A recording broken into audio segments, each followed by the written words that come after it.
বন্ধুরা, আজকের কাহিনীটির বিষয় এমন এক ভবিষ্যৎবাণী যা বহু হাজার বছর আগে শাস্ত্রে লেখা ছিল। কলিযুগের শেষ কেমন হবে, তার আগে পৃথিবীতে কি কি লক্ষণ দেখা দেবে, মানুষ কেমন হয়ে উঠবে, এই রহস্য নিয়েই আজকের কাহিনী। যদি এই ধরনের পুরাণ কথা ও শাস্ত্রের অজানা কথা শুনতে ভালো লাগে, তাহলে চ্যানেলটি সাবস্ক্রাইব করে পাশে থাকা ঘন্টা চিহ্নটি চাপুন।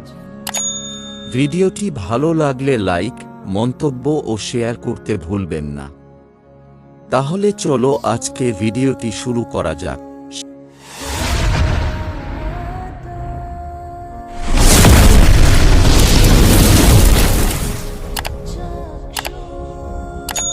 শাস্ত্রে বলা আছে, আমরা এখন কলিযুগে বাস করছি, এক এমন সময় যখন ধর্ম ধীরে ধীরে ক্ষীণ হয়ে আসে।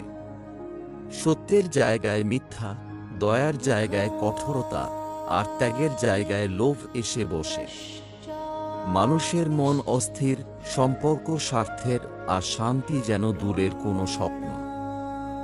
ভগবত পুরাণে এই যুগের লক্ষণ খুব স্পষ্ট করে বলা হয়েছে। সেখানে লেখা আছে, মানুষের আয়ু কমে যাবে, শরীর দুর্বল হবে, মন সর্বদা উদ্বিগ্ন থাকবে। যার কাছে ধন থাকবে তাকেই জ্ঞানী ও সম্মানীয় মনে করা হবে। সত্য বলার চেয়ে মিথ্যা বলে লাভ করা সহজ হবে। ধর্ম অনেক সময় শুধু বাহ্যিক প্রদর্শনে সীমাবদ্ধ থাকবে। সন্তান পিতামাতাকে অমান্য করবে, শাসকরা প্রজাদের কষ্ট দেবে, আর মানুষ নিজের স্বার্থে অন্যকে ঠকাতে দ্বিধা করবে না। প্রকৃতির ভারসাম্য নষ্ট হবে, অশান্তি বাড়বে, আর মানুষের ভিতরের শান্তি ক্রমশ হারিয়ে যাবে। এই সবই কলিযুগের চিহ্ন। কিন্তু শাস্ত্র শুধু এই অবস্থা বর্ণনা করেই থেমে থাকেনি। সেখানে কলিযুগের শেষের কথাও বলা আছে। বলা হয়েছে, যখন অধর্ম চরমে পৌঁছাবে, যখন পৃথিবীতে অন্যায় অসহনীয় হয়ে উঠবে, তখন বিষ্ণুর শেষ অবতার আবির্ভূত হবেন কালকি। তিনি শুভ্র অশ্বে আরোহণ করে হাতে জ্বলন্ত অস্ত্র নিয়ে আবির্ভূত হবেন। তার উদ্দেশ্য হবে অন্যায় শক্তির বিনাশ এবং ধর্মের পুনঃপ্রতিষ্ঠা। তার আবির্ভাবের আগে পৃথিবীতে অদ্ভুত পরিবর্তন দেখা দেবে। সমাজ ভেঙে পড়বে, মানুষ একে অপরের উপর বিশ্বাস হারাবে, লোভ ও হিংসা চরমে পৌঁছাবে।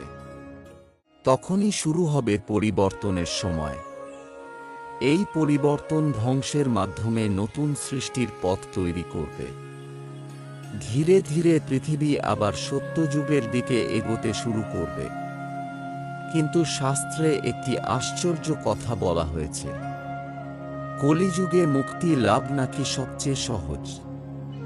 অন্য যুগে যেখানে দীর্ঘ তপস্যা, যজ্ঞ, কঠিন সাধনা প্রয়োজন, কলিযুগে সেখানে শুধু ঈশ্বরের নাম স্মরণ, সৎ জীবনযাপন এবং অন্যের ক্ষতি না করাই যথেষ্ট। অর্থাৎ এই অন্ধকার যুগেই লুকিয়ে আছে মুক্তির সবচেয়ে সহজ পথ। তাই কলিযুগের শেষ শুধু ভবিষ্যতের কোনো ঘটনা নয়।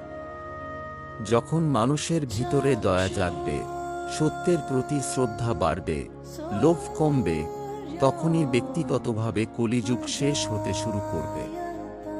শাস্ত্র আমাদের ভয় দেখানোর জন্য নয়, সতর্ক করার জন্য এই কাহিনী বলেছে, যাতে আমরা বুঝতে পারি, সময় যেমনই হোক, মানুষ চাইলে নিজের ভিতরের আলো জ্বালিয়ে রাখতে পারে। কলিযুগ একদিন সময়ের নিয়মে শেষ হবেই। কিন্তু তার আগেই আমরা যদি নিজেদের পরিবর্তন করতে পারি, তাহলে আমাদের ভিতরের কলিযুগ আজ থেকেই শেষ হতে পারে। এই ভাবনা নিয়েই আজকের কাহিনী এখানেই শেষ।